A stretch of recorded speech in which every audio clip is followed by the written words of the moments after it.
John?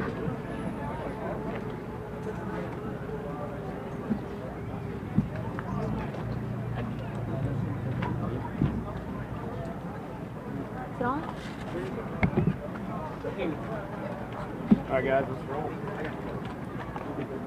All ready?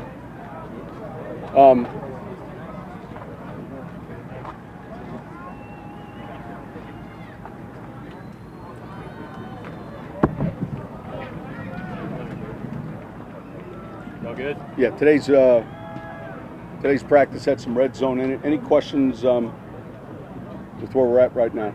How much does that help with the evaluation process? I guess especially for the linemen when you're able to get that red zone work in. Well, there's just like an ongoing teaching progression, and that's part of the installation. Obviously, you're trying to get not all, but most of your installation done prior to beginning to play games, and it changes when you're in that area of the field. It's an area that you can give up yards, but if you're pretty efficient down there defensively and forcing teams to kick field goals, that can be pretty significant. And obviously, offensively, you're trying to score touchdowns. So today was our first day getting in and getting into that, section of the field.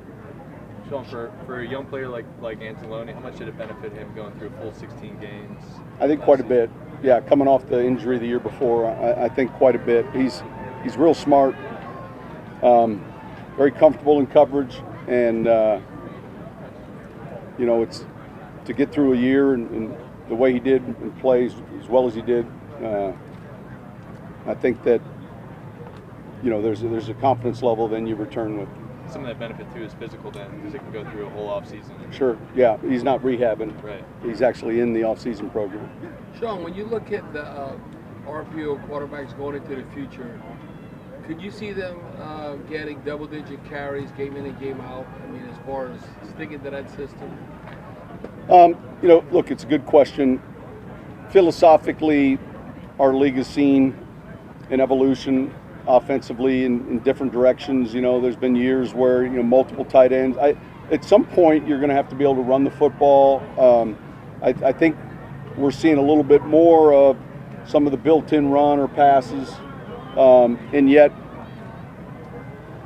I think there's a place for that, depending on who your personnel is and what you're trying to accomplish. That ability to run the ball without it being a PO, because there's times where you're going to just want to run the ball. All of that, I think, factors in. But, I think a lot of it depends on who you have personnel-wise and what your vision is as a team for your offense. Sean, did you personal and just having Alvin's versatility, how much does that help you with the red zone? Did you work on that today? Well, he's a good football player, not just a receiver. He's a good runner. So I think, there's a little bit more of a premium on your running game down there when you're getting some of the red coverages we do. And a 2.5, 3 yard gain is a pretty good play. Sean, did you get a chance to see the pass interference challenge last night? Did you look No, I heard about it. It sounded like it took all of, not that long. And look, it's just another play that's getting challenged. I felt like everyone felt, was like we saw a pass interference get challenged last night, but I didn't see the play. I didn't see the play. I'll watch it. The feedback I got was it was kind of an easy no call or ruling on the field stands, right? So, but I didn't see any of the game. I know so much gets made of the unintended consequences and it's so early, but you expect teams to maybe try to weaponize it in a way, try to have a technique to draw it? Yeah, I don't. I think that'll be difficult. I think that would be that'd be challenge. I think that'd be hard. It's being officiated the same way, right? It's being officiated the same way. And if it goes to New York, they're going to look closer at it and then make a decision. And if they have to look at it probably over 30 seconds, they're probably going to stay with what they called on the field. So I think it's really the biggest thing is valuing your challenges a little differently now that you have one that might be a more significant play. I don't want to get caught in the second half without any challenges. So the 8 yard catch, no catch maybe, or feet in bounds in the first half, probably doesn't merit using a challenge on if I can save it for a bigger play if need be. I mean, the worst thing that could happen for you as a coach would be to have a game-changing play in the second half and you're out of challenge flags. Sean, meeting with the officials yesterday, do you think this will ever come about? Just the public perception and the integrity of the game, everything, needs to be on the up and up as far as the money involved and everything, as far as an official. And I don't know, they got a little offended when I asked them. I said, well, this official's from Mississippi, shouldn't be doing a Saints game. Because he grew up on Saints football, he should be doing the Jets or the Bills. The same thing, Southern California. Do you think just that perception, I mean, I know you got to get on the plane, the logistics of that, do you think that'll come about? Yeah, I think, I'm not quite sure how the selections are made relative to Cruz, and so I think that's really more for Al. And I think they're mindful of that, just relative to, eliminating any type of perception, but I think that's really more of the scheduling with the league office. Sean, after more than a year with Demario Davis, how much do you feel like that was a home run acquisition? Well, look, it was identifying an area that we felt we wanted to improve, and then finding the right type of makeup and the right type of football player. Sometimes that's hard to do, and sometimes you have to wait for the draft. But fortunately for us, the vision was pretty clear, and to his credit, he's really come through and played well. He's a good leader too. Not to put too much on one player, but the run defense, how they played last year, how much was he a part of Well, that? he was part of it. He's a physical player. He's not a wrap up and take down guy. He's someone that can hit you and stop you in your tracks. So he was part of that. Sean, were there any other rule changes that you had to kind of just like? No, you go through them. You go through them all. Look, I think one that's significant is any peel back block. It used to be you couldn't go to the head or neck, but peel back, you can't peel back behind and go towards your line of scrimmage and knock someone off their feet. You're going to have to be a little bit smarter and I think that's a good rule change. I think generally when those blocks happen, those players are out of the play anyway. They're chasing. So on a turnover, the defense has to be smart about peeling back and hitting someone. That could be a foul. And Sean, when you are peeling back now, are you going to coach or the coaches to just screen the player? Yeah, you're going to screen, you're going to shield. You can block them. You just can't decleat them. Look, we're learning more. You don't have to just get hit in the head to get a concussion. You can get hit hard in the chest, and can be a traumatic play for the guy getting blocked. So that was one. There's a couple relative to, there's a foul on a scoring play. A defensive or offensive foul, usually it was enforced on the kickoff. It still can be, but the team that was fouled against can take it on the PAT try, and so if all of a sudden you want to make them at the end of a game, instead of kicking a field goal or PAT from the 15, you can make them kick it from the 30. That's pretty significant rather than take it on the kickoff. And then vice versa offensively, if you choose to take the foul, you can go to the 1 yard line and go for 2 if you want, as opposed to from the 2. And Sean, it seems like also from what I got from the meeting yesterday, from an offensive standpoint, that they could be looking more closely at the running backs using their helmet, as far as maybe. Yeah, that seems like a I think philosophically, the message is clear relative to leading with the head, the crown down, body behind. We know that's not a good position, and so when does that happen? It happens with a pulling lineman. It happens with a player in space, a defender.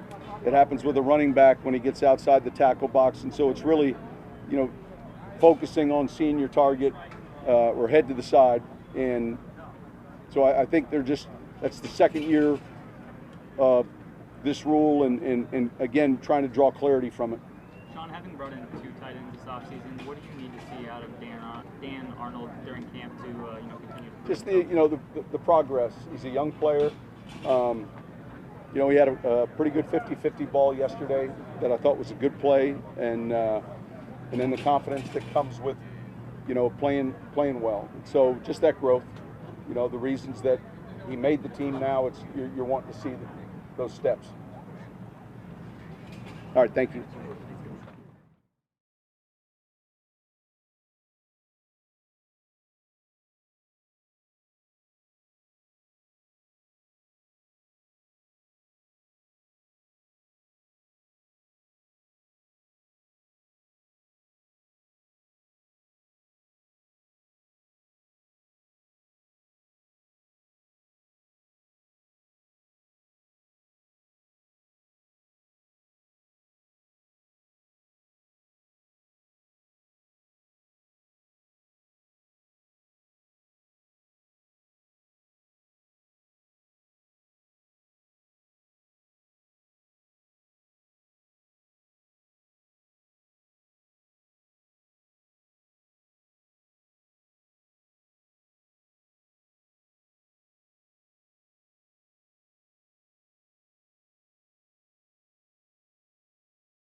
Demario, is there anything now with this defense that you don't know? I mean, is it truly everything second nature to you right now? I think at this point, you know, I got it down pat about as best as you can get it. But I mean, it's always little things that you can add. We put in some different things in the off season that we sharpening now, and I think we kind of probably got about 3 more installs. And so, just the more and more you get through it, you go through it, the better you become, more accustomed that you have at it. And I think that's the key to playing fast, is to get it down, make it second nature, so you can focus on what the offense is doing. Hey, Demario, how much pride do you take that, I know you and Alex Anzalone and A.J. Klein, I know you'll take pride running down the field with the receivers, but being able to be right there in coverage, 25, 30 yards down the field? I think it's a spatial game now. You have to have hybrid linebackers that, you know, can get the job done in the box and make plays 15+ yards down the field, because the tight ends are running deeper, running backs are running deeper, and every now and then you may get on a wide receiver in the slot or something like that. And so it's just the nature of the business, and it comes with the position. Now you have those responsibilities, and so you just got to make sure that you're prepared to do it and know where to get to those spots. Demario, they've had fans come up to us on the Saints radio and say, well, Demario Davis, to me, I know you're your own man, but they kind of view the great linebackers we've had here, Sam Mills, Jonathan Vilma. And they kind of even say now, because they're more familiar than Sean Payton, that Demario Davis is our new Jonathan Vilma. You got to take a lot of pride in that the fans view you that way. Man, I mean, I got so much respect for guys like that, you know, the guys that are in Saints glory and Saints Hall of Fame. And, you know, I got a tremendous amount of respect for those guys and the work that they put in. So to even be in the same conversation, you know, is an honor. I know the game is you know, a lot different now. Linebackers are asked to do a lot more stuff, especially in the coverage game now, and being, you know, going wider and deeper down the field. And so, yeah, I try to focus on being as best I can in this area.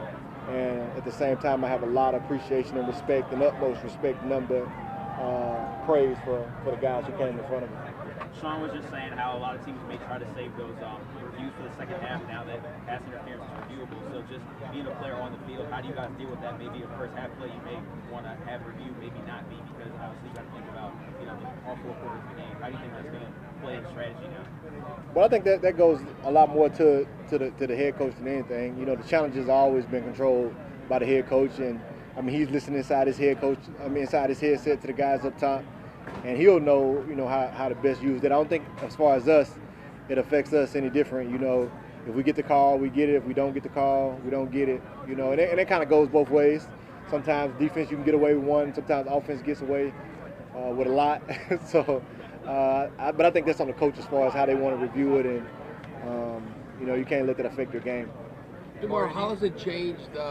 Looking at now RPOs, and you got Lamar Jackson, those type quarterbacks, Taysom Hill, that to honor that quarterback truly as a runner now, RG3 and all goes back, you're probably familiar, that even gives linebackers sometimes or assignment more responsibility.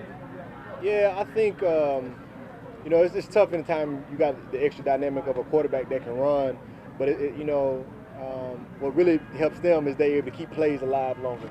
So it's not as much you fear them running down the field because most time when they get down the field they slide anyways. But as much that they can keep plays alive longer, so you have to turn and find an open man that may be turning up the field wide open.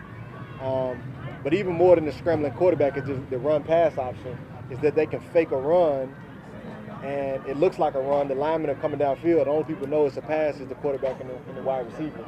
And so, we've been trying to push and say, man, you got to call that flag because you got linemen down the field blocking. The quarterback pulls it and throws it. So for a linebacker, you can't get a read on that. Usually, in prior times, if the linemen come down the field, you know it's a run. If they standing straight up, you know it's a pass. But now they have a run play call. The only people know it's a pass is the quarterback and the receiver. And the lineman may be 3 yards down the field and he throws a slant route, but the linebacker's at the line of scrimmage. So it's hard on us. And so we just hope we get a few of those calls, but who knows. You mentioned how much linebacker rest, the consistency with the group, most of the guys are back. Does that allow you guys to scheme things up a little differently, more complicated, do anything differently this year than maybe you did last year? So ask that one more time. So you're very consistent with the guys you have back. Does that allow you guys to do anything different, scheme anything different, more complicated this year than maybe you did last year? Well, yeah, I think we have a closer bond. Some guys have been together for 3 years now, and most of us 2 years, and under the same coach. And so we have a really close bond, not just on the field but off the field. But I think that just kind of allows us to think along the same patterns. A lot of time we may change a blitz in the middle of the play without even saying it or communicating with each other because we both kind of think along the same plane. And whether it's 2 of us or 3 of us on the field, we kind of find a groove of just kind of understanding how a guy plays, how a guy thinks, and that just puts us one step ahead, I feel like, of the offense. So that unspoken communication, do you think that's overrated, underrated in the NFL, not talked about enough? How important is that? Oh, chemistry is probably not talked about or taken as seriously as it should be. I think, that for as well as we played last year defensively, I think a lot of that had to do with just our chemistry all around. And especially in our room, and then, to the whole defense and the team, chemistry is what allows teams to really gel on the field. Just guys knowing where certain guys are going to be, and that comes from knowing where a guy's going to be in the locker room and what he's going to be doing in the locker room. Like, I probably tell you about 15 guys what they're in the locker room doing right now, and then that translates to the field. DeMar, you have one more. Evan lied to you.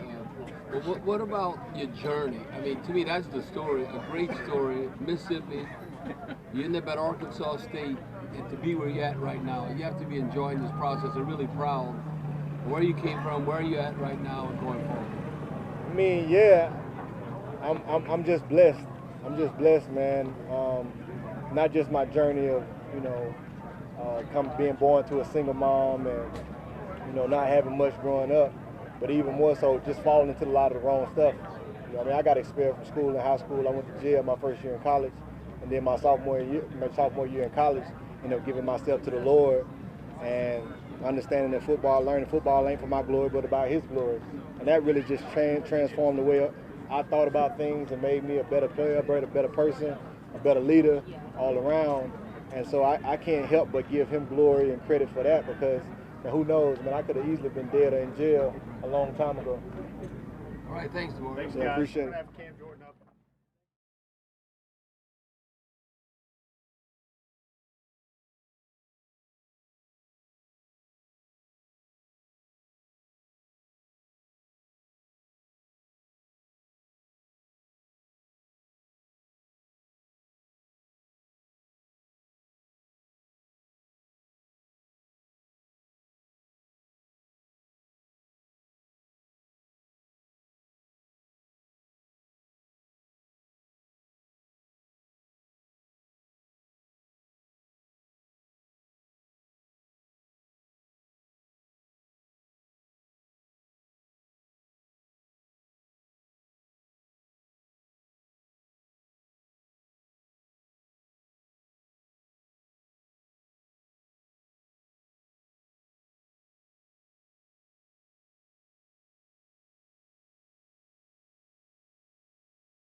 said, I want to get your best feature, turn to the side. And I said, is there a dimple here?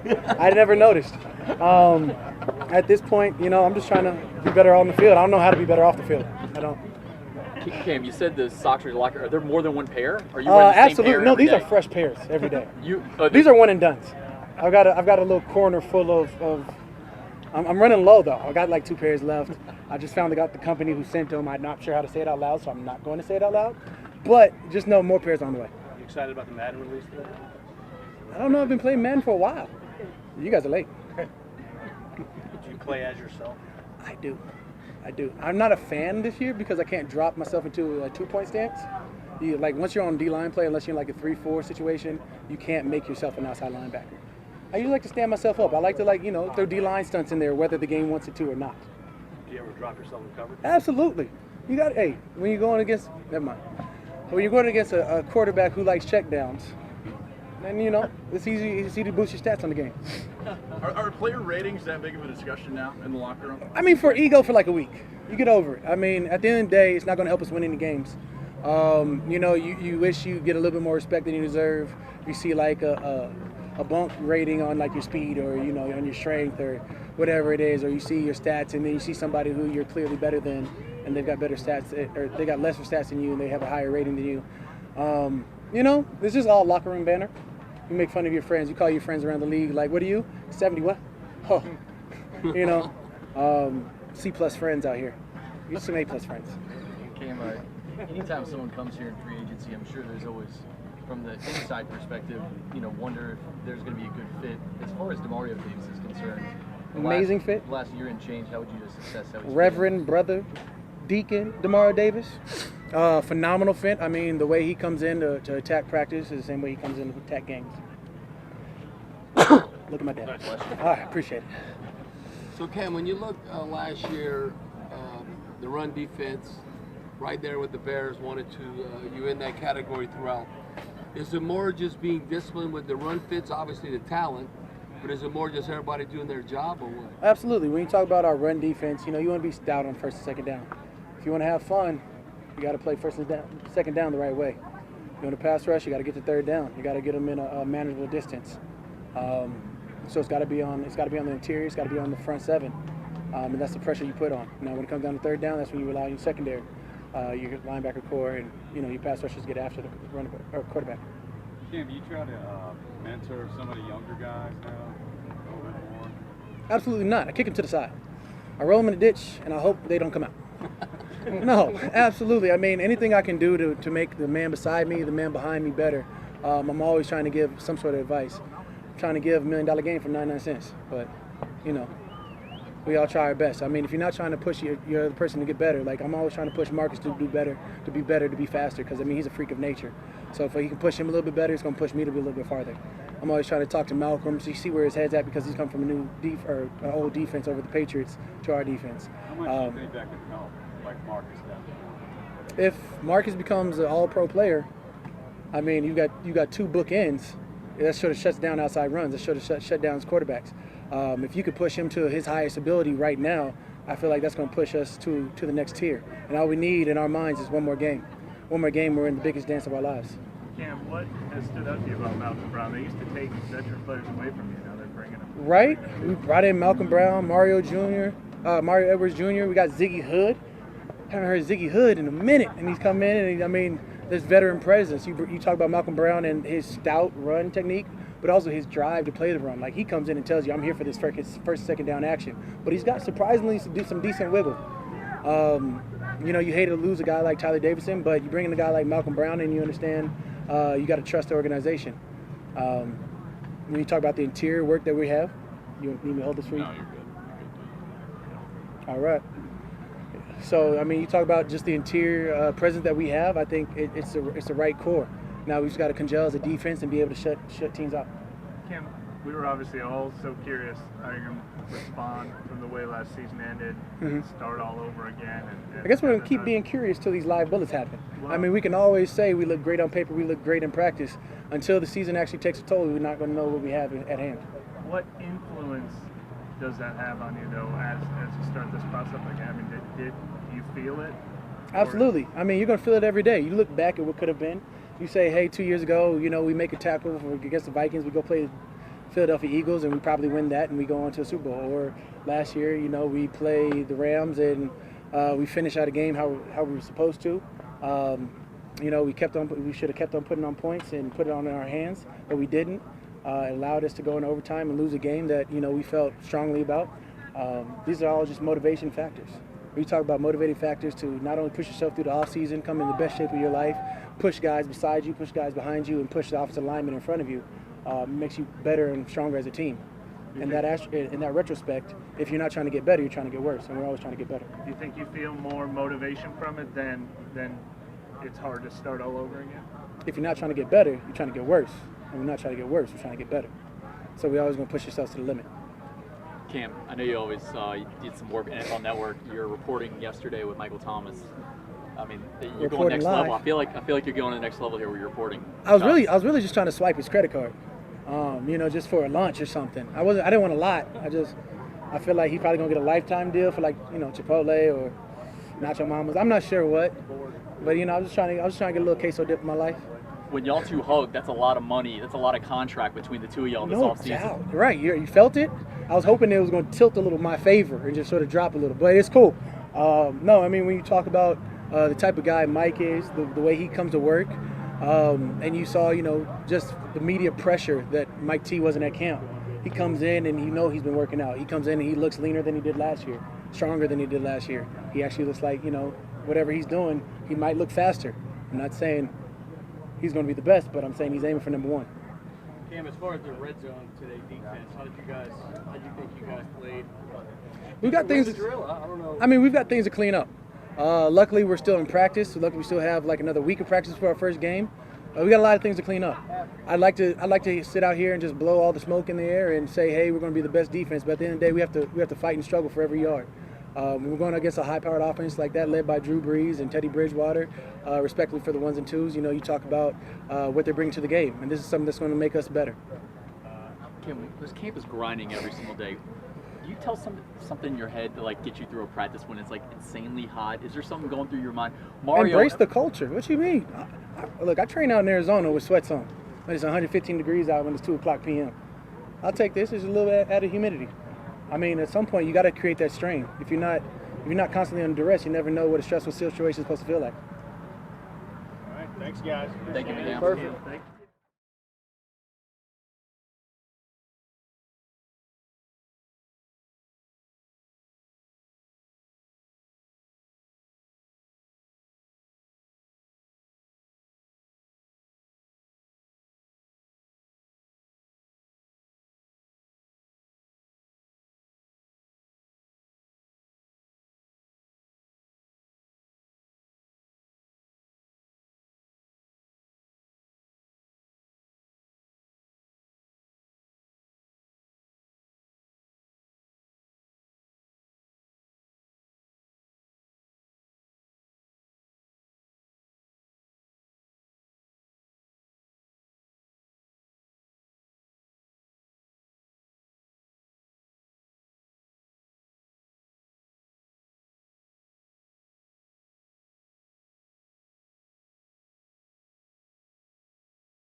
When you go to the gym, do you just work on upper body? Leg days hurt. Yeah. Nah, I mean I work everything. You know, I feel like I got a pretty strong lower body, but you know it's always things you can get better at. I mean, I'm not too big in the season on putting weight on my back and squatting, but like squats, cleans, and things like that during the off season, I try to implement. The balance you have that everyone talks about, have you always had that, Alvin? Is that something that's innate, or do you work on it both? I think I've had it, but I've definitely worked on it. I've definitely worked on it now more in the past 3 years, 4 years, than more than before. You know, and I mean every year it's just an evolution of trying to find new things to try and I guess increase that skill. Alvin, these guys always talk about you have a smile on your face all the time. Why are you so happy? I don't know. You gotta be. I mean, I think blessed, of course, but I think that's just me. I'm just easygoing, fun. Try to make every situation fun, as fun as I can. How do you make these situations fun out here running around in the heat when there are people who? You're gonna be out here. We're gonna be out here regardless. So I feel like if you're out here with the mindset of it's hot and we got to practice and run and hit each other, it's not gonna go good. So I try to laugh my way through it. Man, shoot, it's done now. I'm about to go in and recover and sit in the AC. Hey, Alvin, is there a sweet spot where, as far as your touches, you know, when Ingram was in the first 4 games? There ain't no sweet spot. So just whatever they want you to do. How much do you think your versatility really adds to the red zone offense as you work on that today? It's a lot of things that I could do in the red zone. I mean, you know, from 25, 20 yards in, you know, our playbook kind of gets concentrated, and we know what we want to do, and we know how we want to attack. So, I mean, from being in the backfield, running routes out of the backfield, to even our red zone runs, I mean, are very effective. Being able to split out, you know, working combos, me and Mike, and you know, Ted, and you know, we got Jared now. I mean, that's going to be huge in the red zone, getting him implemented. But I mean, me personally, I look forward to red zone because I feel like, I mean, it's easier to score right there. Alvin, getting back to those balance workouts you did this offseason, we saw some of the kind of wild videos you like catching a color and stuff. Mm-hmm. When did you kind of start incorporating like the, I guess, non-traditional stuff into your off-season repertoire? I mean, really, I think it's just every year is just finding, like I said, finding something new to challenge myself. So, I mean, of course, my trainer, Sharif Taba down in Miami, I think he does a good job of trying to find new ways to. He's basically trying to get me to fail. You know what I'm saying? He's trying to find something to basically get me off balance. So, I mean, it's definitely an evolution. You know, it's never perfect. You know, y'all just see the videos. The video is perfect. We're gonna catch the perfect angle. Sometimes I get the blooper reel on there, but I mean, there's a slow progression to that. It's never just one day I'm standing on a Bosu ball and I'm like, oh, catch these colors. Like, you know, start on the wall. You know, doing squats on the ball, and you know, it's other little things that we work on to, you know, build up to that. So, I mean, it's just been, I think, really concentrating on that the past 2 years, really. Just really concentrating on that. That balance work, are there moments in games where you've noticed over your career that those things make a noticeable? I mean, like I wouldn't do it if I wouldn't do it if it didn't translate. It's simple. When it comes to your route running, I know you've talked about wanting to expand your route tree. Like, do you work with Mike, or do you mold some routes after certain receivers when you're split out wide that you like to study, and then I think, I mean, I feel like we got a good receiving core. So I watch these guys. I talked to Ted. Ted's been in the league for 13 years. Mike, I mean, he's been shredding the league for the past 3 years. And then CJ, of course, I talked to him. I just try to pick their brains, and even Drew, I try to pick their brains on, you know, some of these routes that, you know, might be unconventional for a running back that, you know, I feel like I can probably run. And, you know, it's kind of hard, you know, just being a running back, and because we're not in that mode. We're not split out and, you know, running 80 yards down the field and coming back and doing it again. But, you know, I try to, you know, fix my mind on being able to be that versatile to where that's a part of my game as much as running the ball, getting the handoff. Thanks, guys. Thanks.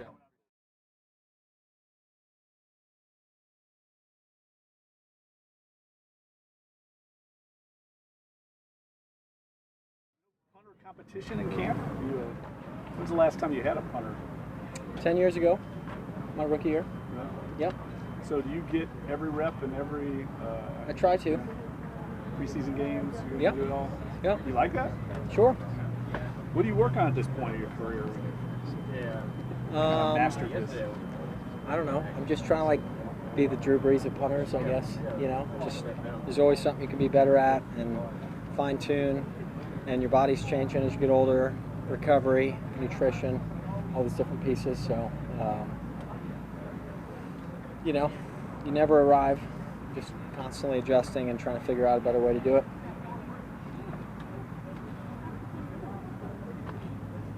Thomas, we were kind of just talking to Alvin about some of the more non-traditional stuff that he's done training-wise. You do a lot of that stuff too. When did you want to kind of start incorporating that? And do you feel it helps you in your game specifically? Yeah, I mean, I don't do anything without purpose. So, I mean, I'm always tinkering with things. It's funny you asked that because Alvin's actually given me little step-by-step challenges of how to make certain exercises more difficult or less stable, and so he's been one of my sources for new things to try. Do you think, like especially with stuff like yoga, things like that, in your time in the league, has there been kind of a greater acceptance of incorporating stuff like that from masculine football players? Yeah, I think the college game is kind of ahead of the pro game in a lot of like newer things. I think we're a little slower to adjust sometimes, and so I think the change is coming from the college level more than the pro level. And as college players become professionals, some of those things that they were doing at their colleges are now more and more integrated. Whether it be yoga or Pilates or, scheduling when you do certain things. I mean, so much of today's world is data-based and science-based. And so it's just a race to acquire information. But at the end of the day, I think the best players I've been around are, they're always trying to get that new information. But at the end of the day, studies are done on groups of people, and everybody's individually a little different. So I think you still have to have the autonomy as a player to keep trying to see what works best for you. And there's a balance between those two. And Thomas, when you talk about today's age and punting and how much you've seen it change in your career, where you had the traditional punt, then you have the Aussie punt, is it pretty much now high school, college, or pros that punters are able to do both, or because obviously it's a difference, the angle and all that, or is that a common as yeah, seems like it's second nature to you, obviously? Yeah, like when I was a rookie, I had never done an end-over-end punt. Like I had never worked on it, practiced it, and then when I got here, it was something that was, it was kind of foreign to me, and so. But it's like anything, as the game changes and adjusts, like, you can't be stuck in your ways, and you have to continue to adjust yourself. It's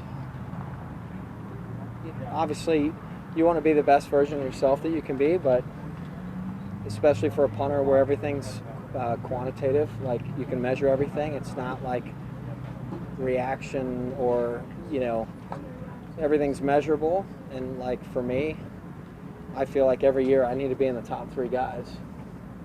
And that's kind of my goal. And so over time, that group gets better. And so you have to keep figuring out ways to, stay at the top. And so that's kind of the fun, never-ending challenge of doing what I do. Obviously, you've been in 11 of these now. It's so hard to quantify things like vibe and mood and motivation and stuff. What influence do you think the way last season ended is actually having on this team, positive or negative? That's a really hard question to answer in 10 seconds. I would say, I've been on this team for a long time now, and expectations are different every year. I've seen us, exceed expectations and fall short of expectations. I've seen us go through ups and downs as a team, and you know, when you talk about it in the locker room, like chemistry, whatever that it factor is, I think it's hard to measure what that is, but when you have it, you know that you have it, and when you don't, you know that you don't. And so I think the challenge with this team and every team, especially when there's expectations, is that you don't pick up where you left off last year, and it's just acknowledging that this year will be even harder than last year, especially with the expectations.